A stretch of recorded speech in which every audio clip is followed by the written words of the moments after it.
Gold digger bride. Those were the first words I saw on my wedding day. Not in a text message. Not whispered behind my back. Printed neatly on a place card sitting at the center of the sweetheart table where my future husband and I were supposed to celebrate the happiest day of our lives. I stood frozen for a moment, staring at the elegant white card with gold lettering. Around me, the ballroom sparkled beneath crystal chandeliers. Fresh ivory roses decorated every table. A string quartet played softly near the windows overlooking Charleston Harbor. Everything looked exactly the way I had dreamed it would. Everything except that card. My name was written beneath the insult, as if it were part of my identity. Emily Carter, Gold Digger Bride. For a second, I wondered if it was some kind of mistake. Maybe a prank by one of Ethan's college friends. Maybe a printing error. But deep down, I already knew better. There was only one person who would find something like this amusing. Across the room, Patricia Sullivan stood beside a group of relatives, holding a champagne glass and smiling as if she had not a care in the world. My future mother-in-law looked elegant in her navy designer dress. To everyone else, she probably seemed warm, charming, and proud of her son. I had spent 3 years watching her play that role perfectly. The truth was very different. Patricia had never wanted Ethan to marry me. She never said it directly in front of him. Instead, she specialized in small cuts. Comments disguised as jokes. Compliments that somehow felt like insults. Questions designed to make me doubt myself. She never attacked openly. She preferred to smile while doing it. I gently picked up the card and slipped it into my purse. I wasn't going to cry. I wasn't going to argue. And I definitely wasn't going to let her ruin my wedding day. Emily, there you are. Ethan's voice pulled me back. He walked toward me looking impossibly handsome in his tailored black tuxedo. The sight of him immediately eased the knot in my chest. You okay? He asked. Just taking everything in, I said with a smile. It wasn't entirely a lie. Ethan kissed my forehead and wrapped an arm around my shoulders. A few more hours and you'll officially be stuck with me. I laughed. Sounds like a pretty good deal. He grinned and headed off to greet another group of guests. I watched him disappear into the crowd and reminded myself why I was here. Today wasn't about Patricia. It wasn't about her opinions or her games. It was about Ethan and me. At least that's what I thought. An hour later, while guests filled the ballroom and servers carried trays of sparkling cider and appetizers through the room, I noticed Patricia moving from table to table. She seemed unusually busy. Every few minutes, she would pull someone aside and whisper something. Several relatives glanced in my direction afterward. Some looked confused. Others looked uncomfortable. One woman actually looked sorry for me. A strange feeling settled into my stomach. The kind of feeling that tells you a storm is coming even when the sky is still blue. Then I saw something else. Patricia slipped through a side door near the reception office, carrying a large envelope pressed tightly against her side. When she emerged a few minutes later, the envelope was gone. She caught me watching her. For the briefest moment, her smile faltered. Then it returned, brighter than ever. She lifted her champagne glass slightly, as if offering a silent toast. I smiled back, because by then, I understood something important. Patricia wasn't finished. Whatever she had planned for my wedding day was only beginning. What I didn't know yet was that before the night was over, the secret she had spent years hiding would be revealed in front of everyone she cared about. The ceremony was scheduled to begin at 4 o'clock in the afternoon, but by 2:30 the entire waterfront venue was already buzzing with activity. Guests wandered through the gardens overlooking the harbor, photographers moved between groups collecting candid shots, and the wedding coordinator seemed to glide effortlessly from one task to another. From the bridal suite on the second floor, I could see everything through the large windows. The view should have calmed me. Instead, I found myself thinking about Patricia. The strange looks from relatives. The whispers. The envelope. None of it felt accidental. My maid of honor, Rachel, sat beside me on a velvet sofa while a stylist made final adjustments to my hair. You have been staring out that window for 10 minutes, she said gently. What is going on? I hesitated. Then I told her about the place card. Her expression immediately hardened. She did what? I do not want to make a scene, I said quietly. Not today. Rachel shook her head. Emily, that woman has spent years trying to make you feel like you do not belong. The difference is that today everyone is watching. I knew she was right. Rachel had witnessed enough family gatherings to understand Patricia better than most people. She had seen the subtle comments, the calculated exclusions, The way Patricia could make an insult sound like concern. Yet every time I tried to discuss it with Ethan, I ended up minimizing it. Not because he would not believe me, because I hated putting him in the middle. A soft knock interrupted us. The wedding coordinator stepped inside carrying a clipboard. "Everything is running perfectly," she said with a smile. "Although there is one small thing." My stomach tightened. "What is it?" "Your future mother-in-law requested access to the reception room earlier this morning. She said she was preparing a surprise presentation for tonight." Rachel and I exchanged a glance. "What kind of presentation?" I asked. The coordinator shrugged. She did not specify. She seemed very excited about it. After she left, silence filled the room. Rachel slowly folded her arms. "A surprise presentation. That sounds reassuring." I tried to laugh, but it came out strained. The more I thought about it, the more uneasy I felt. Patricia loved attention. She loved controlling narratives. And she hated surprises unless she was the one creating them. Half an hour later, I made my way downstairs for first-look photographs with Ethan. The moment I saw him waiting beneath a row of oak trees draped in Spanish moss, some of my anxiety faded. He turned around, and his face lit up. "Wow," he whispered. "You are beautiful." For a while, everything felt normal again. We laughed. We took photographs. We talked about our honeymoon in Maine. We talked about our future. We talked about anything except family drama. Then, as the photographer adjusted her camera, I glanced across the lawn. Patricia was standing near the reception hall in trance, speaking with a gray-haired man I had never seen before. The conversation looked tense. The man handed her something. Patricia quickly slipped it into her purse and looked around as if she did not want anyone to notice. A second later, her eyes met mine. She smiled immediately, but this time the smile looked forced. And for the first time all day, I wondered if Patricia was not simply planning something against me. I wondered if she was afraid of something herself. By 3:45, guests had begun taking their seats beneath the white floral arch overlooking the water. A soft breeze carried the scent of salt air across the lawn, and the late afternoon sunlight painted everything in warm shades of gold. From a distance, it looked like the perfect wedding. Up close, I could feel tension building beneath the surface. While the bridal party made final preparations, I stood near a side hallway leading toward the ceremony entrance. Rachel was adjusting the train of my dress when she suddenly paused. "Do not look right away," she whispered. "But that man is back." I immediately knew who she meant. Through the open doorway, I spotted the gray-haired stranger again. This time he was standing alone near a row of hedges, checking his watch repeatedly. He did not look like a wedding guest. He looked like someone waiting for the right moment. "Do you know him?" Rachel asked. "No, Patricia does." I watched as Patricia appeared a few moments later. She approached him quickly and glanced around before speaking. They remained together for less than a minute. Then the man handed her a small folder. Patricia accepted it, slipped it beneath her arm, and walked away without another word. The stranger remained where he was, staring toward the harbor with an expression I could not quite read.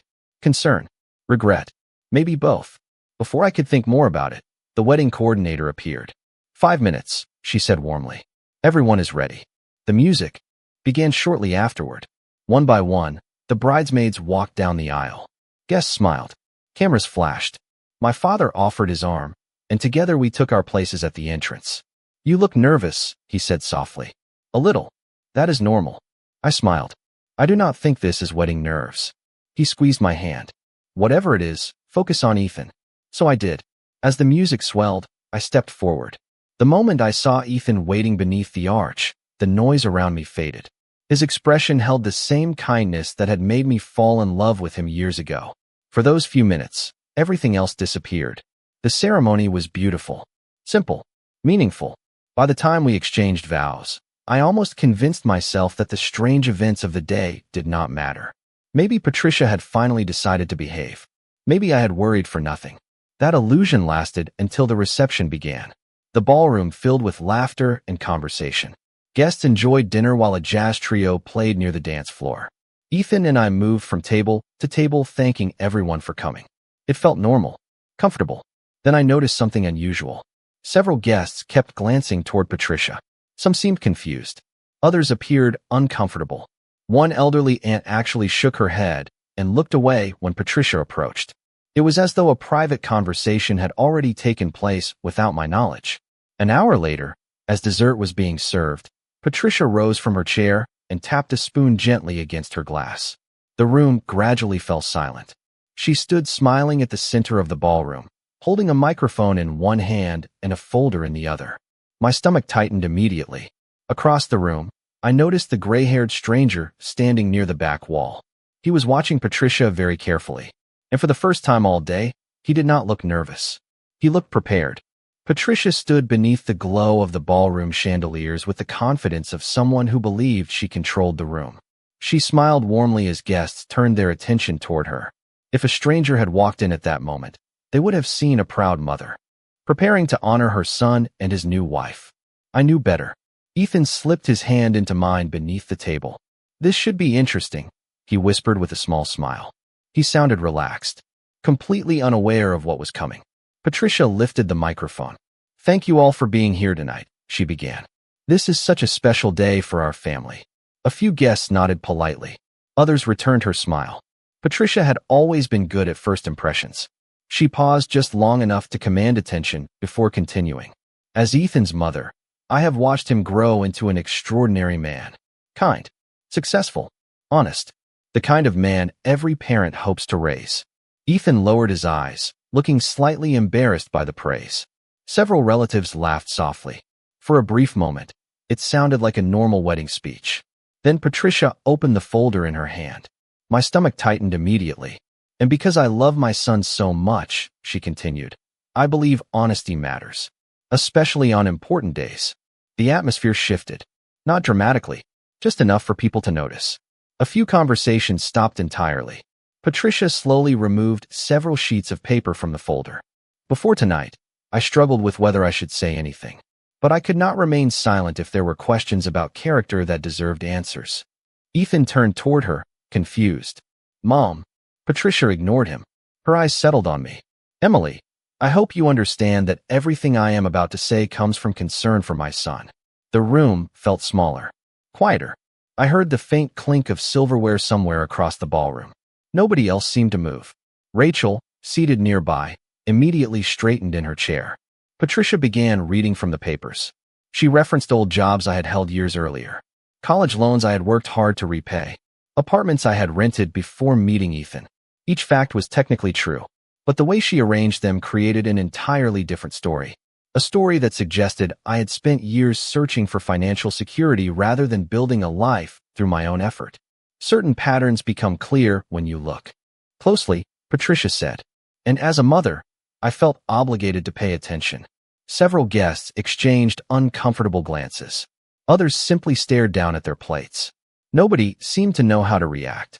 Ethan looked stunned. "Mom, what are you doing?" Patricia smiled as though she were being reasonable. "Protecting you." Then she reached for a remote sitting beside her plate. My heart sank. A projection screen behind the dance floor flickered to life. Photographs appeared. Some were real. Others had clearly been cropped or stripped of context. Images from networking events, charity fundraisers, professional conferences. Patricia narrated each one as if she were presenting evidence in a courtroom. The entire thing felt carefully rehearsed. Months of preparation hidden beneath a layer of fake concern. I remained silent, not because I was weak, because every instinct told me that Patricia wanted a reaction. She wanted tears, anger, a confrontation she could point to as proof. Instead, I folded my hands in my lap and listened. Across the ballroom, the gray-haired stranger continued watching. Unlike everyone else, he did not appear surprised. In fact, he looked almost disappointed, as though Patricia was following a script he had hoped she would abandon. Then something unexpected happened. Patricia clicked to the next slide and froze for half a second. It was only a moment. Most people probably missed it, but I saw it clearly. For the first time all evening, she looked nervous. The image remained on the screen for only a second before Patricia clicked again. Too quickly, almost as if she wanted to hide something. Most guests did not notice. They were too busy processing everything else she had already said. But I noticed. So did the gray-haired stranger. His eyes narrowed immediately. Patricia cleared her throat and continued speaking. Her confidence seemed slightly weaker now. As I was saying, patterns matter. History matters. Character matters. Yet the smooth rhythm she had maintained throughout her presentation was beginning to crack. She kept glancing toward the screen behind her. Not often, just enough to suggest she was worried about what might appear. Next, Ethan stood up from his chair. That is enough, Mom. The room fell silent again. Patricia forced a smile. Ethan, sit down. I am trying to help you. By embarrassing my wife in front of everyone we care about? He asked. Patricia opened her mouth to respond, but stopped. For a brief moment, she seemed unsure of what to say. It was the first time I had ever seen her lose control of a conversation. Then an unexpected voice spoke from the back of the ballroom. I think your son is right. Every head turned. The gray-haired man stepped forward slowly. He moved with the calm confidence of someone who had already made an important decision. Patricia's face immediately lost color. You should not be here, she said quietly. The man ignored her. He continued walking until he reached the center of the room. Actually, he replied, I think this is exactly where I should be. Nobody understood what was happening. Guests exchanged confused looks. Even Ethan appeared stunned. Patricia gripped the microphone tightly. This is a private family event. That stopped being true the moment you decided to make private accusations public. The man looked toward Ethan. I am sorry for interrupting your wedding. Then he turned to me. And I am especially sorry that this happened to you. Something about his tone felt sincere. Genuine. Unlike anything that had come from Patricia all evening. He reached inside his jacket and removed a sealed envelope. The same type of envelope I had seen Patricia carrying earlier. I hoped this would not become necessary, he said. I truly did. Patricia took a step forward. Do not do this. The man looked at her sadly. Not angrily. Not triumphantly. Sadly. You had every opportunity to stop. The room seemed frozen. Nobody moved. Nobody spoke. The jazz musicians had quietly set down their instruments. Even the hotel staff appeared transfixed. Patricia's carefully constructed presentation no longer mattered. Every ounce of attention had shifted elsewhere. Ethan glanced between the two of them. Can someone please explain what is going on? The stranger exhaled slowly. My name is Richard Bennett. Several older relatives immediately reacted. I noticed whispers spreading through nearby tables. Apparently, they recognized the name. Ethan did too. Richard Bennett, he repeated. The financial advisor who used to work with my grandfather? Richard nodded. For nearly 20 years. Patricia closed her eyes for a brief moment. The expression on her face was not anger anymore. It was fear. Real fear. And suddenly I understood something important. Whatever secret Patricia had been trying so desperately to hide had nothing to do with me. I had never been the true target. I was simply the distraction. The real story was only beginning to surface. Richard held the envelope in his hands for several seconds before speaking again. Nobody interrupted him. Nobody even seemed willing to breathe too loudly. The entire ballroom had become silent except for the distant sound of waves beyond the harbor windows. Ethan looked from Richard to Patricia and back again. What does any of this have to do with my mother? He asked. Richard's expression softened. More than you realize. Patricia stepped forward. This is not the time or place for old business. You are correct, Richard replied calmly. This conversation should have happened years ago. He carefully opened the envelope and removed several documents. The papers appeared ordinary. Nothing dramatic. Nothing sensational. Yet Patricia stared at them as though they carried enormous weight. Richard turned toward Ethan. Your grandfather trusted me with many responsibilities before he passed away. Financial records. Estate planning. Family trust administration. Ethan nodded slowly. Everyone in the family knew how close Richard had been to his grandfather. Several years ago, Richard continued, certain irregularities appeared in the records. Small at first. Easy to overlook. A transfer here. A missing account statement there. Patricia folded her arms tightly across her chest. You investigated me for years and found nothing. Richard met her gaze. That is not entirely true. A ripple of whispers moved through the crowd. Patricia immediately looked toward the relatives who had begun murmuring among themselves. For the first time all evening, she no longer seemed like the person controlling the room. Richard removed another sheet of paper. The reason I am here tonight is because I recently received information that completed a puzzle I have been trying to solve for a long time. Ethan frowned. What kind of information? Richard hesitated before answering. Information connected to a series of accounts that were never disclosed to the family trust. Patricia's jaw tightened. This is ridiculous. But her voice lacked conviction. Even she seemed to know that nobody believed her anymore. Richard did not raise his voice. He did not sound angry. If anything, He sounded disappointed. For years, I assumed mistakes had been made. I wanted to believe there was an innocent explanation. That is why I kept giving opportunities for transparency. He glanced briefly at Patricia. Unfortunately, those opportunities were ignored. I watched Ethan carefully. The confusion on his face was slowly giving way to concern. Not for money. Not for inheritance. For the simple possibility that someone he loved might not be who he thought she was. Richard handed a document to Ethan. Read the date at the top. Ethan scanned the page. His expression immediately changed. This cannot be right. It is, Richard said quietly. Patricia took another step forward. Give me that. Ethan did not move. Mom, what is this? She opened her mouth, but no answer came. Around us, guests remained frozen in their seats. The wedding reception had transformed into something entirely different.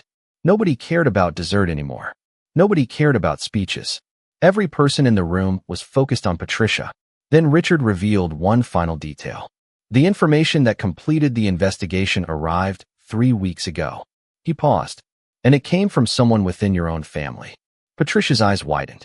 Genuine shock flashed across her face. Whatever she had expected tonight, it was not this. And suddenly it became clear that somewhere in that ballroom sat another person who knew the truth. The ballroom seemed to shrink around us as Richard's words settled over the crowd.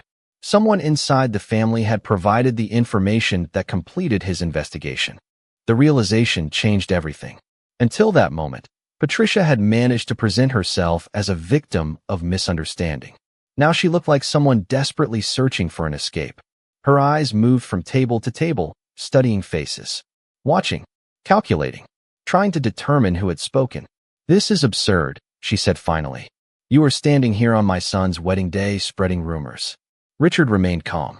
If they were rumors, I would not have brought documentation. Ethan lowered the papers and stared at his mother. Mom, answer the question. Patricia looked at him. For a brief second, I saw genuine emotion cross her face. Not anger, not arrogance, fear. You do not understand, she said softly.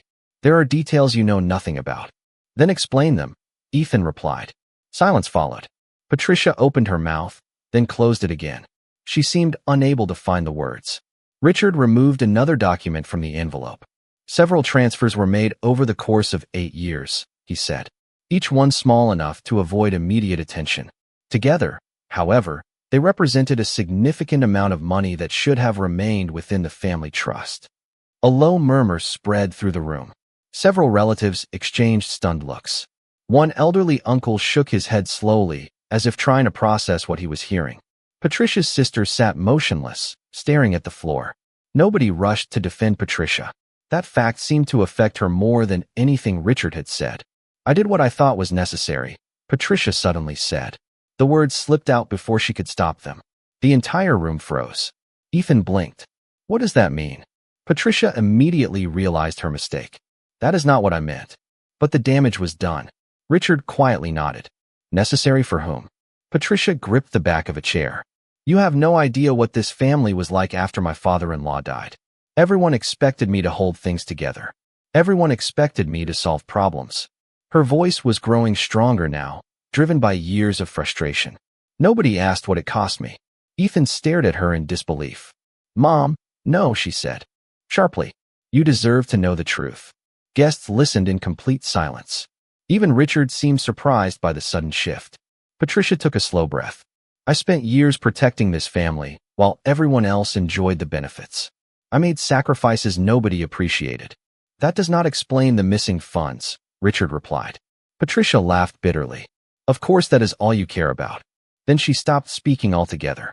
Her gaze settled on a woman seated near the far side of the ballroom. The woman looked down immediately. I recognized her as Patricia's cousin, Linda. Earlier in the evening, she had barely spoken to anyone. Now she looked terrified. Richard followed Patricia's line of sight. Understanding appeared on his face almost instantly. For the first time that night, Patricia realized she had revealed something she never intended to reveal. And judging by Richard's expression, he had just figured out exactly who had helped uncover the truth.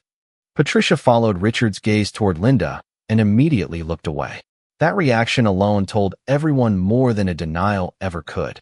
Linda remained seated for several seconds, her hands trembling slightly in her lap. Then, Very slowly, she stood. The movement drew every eye in the ballroom. Patricia shook her head once. A silent warning. Linda saw it and ignored it.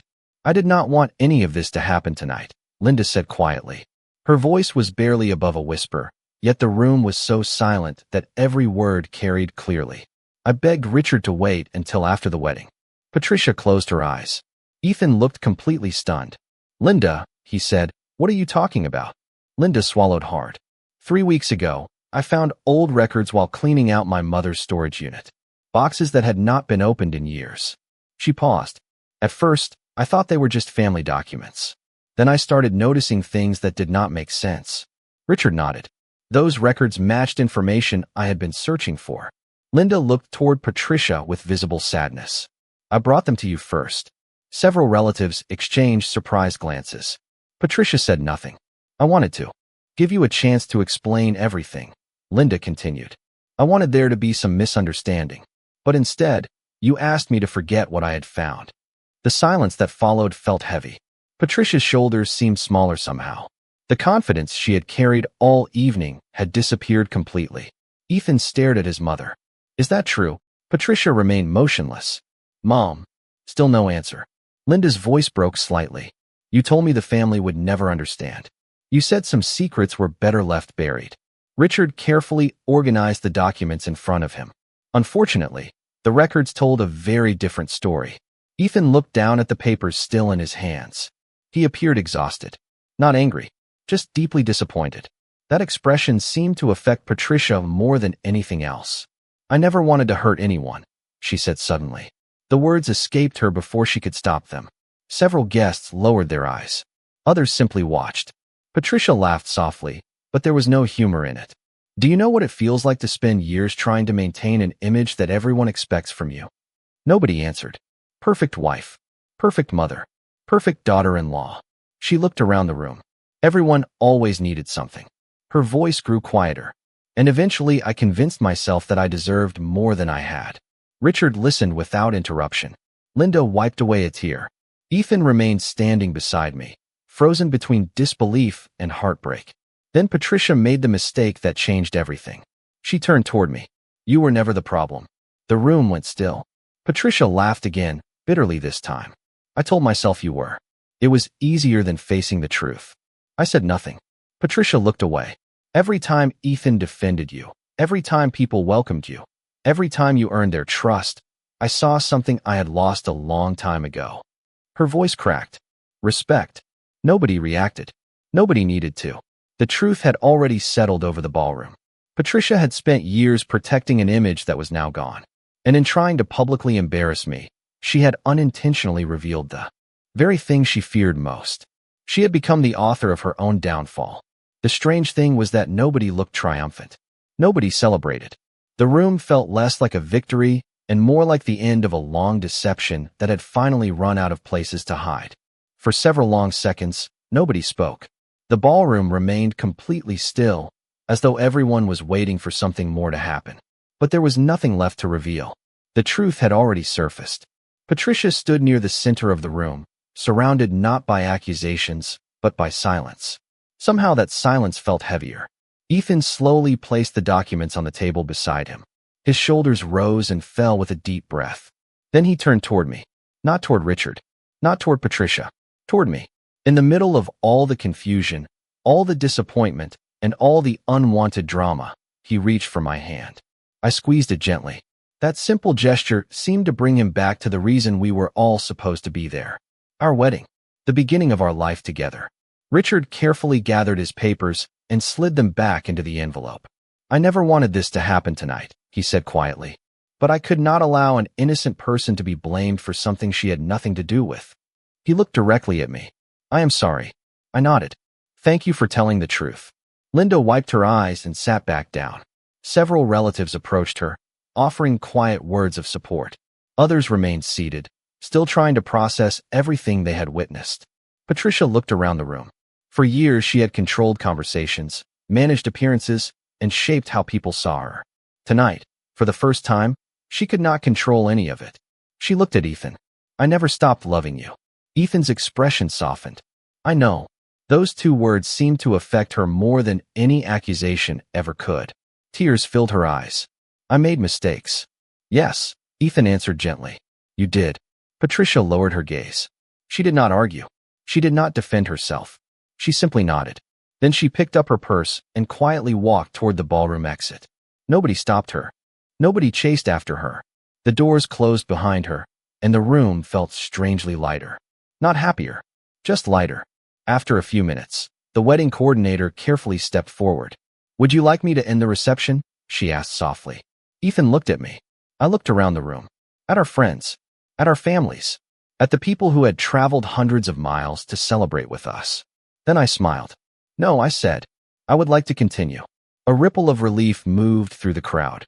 The musicians returned to their instruments. Conversations slowly resumed. Someone began applauding. Then another person joined. Within seconds, the entire ballroom was filled with applause. Not because of what had happened, because of what survived it. Ethan and I shared our first dance a few minutes later. As we moved across the dance floor, the harbor lights shimmered beyond the windows. Everything felt different from what I had imagined when the day began. But not worse. If anything, it felt more honest. More real. Patricia had spent months preparing a public humiliation. She believed she was exposing someone unworthy of her son. Instead, she revealed the secret she had spent years trying to hide. And in the end, I did not need revenge. I did not need a speech. I did not need to prove anything. I simply married the man I loved while the truth revealed itself. Sometimes the strongest response is not fighting back. Sometimes it is standing still while deception collapses under its own weight. And as Ethan held me close beneath the glow of the chandeliers, I realized something I would never forget. The day had not been ruined. It had been reclaimed.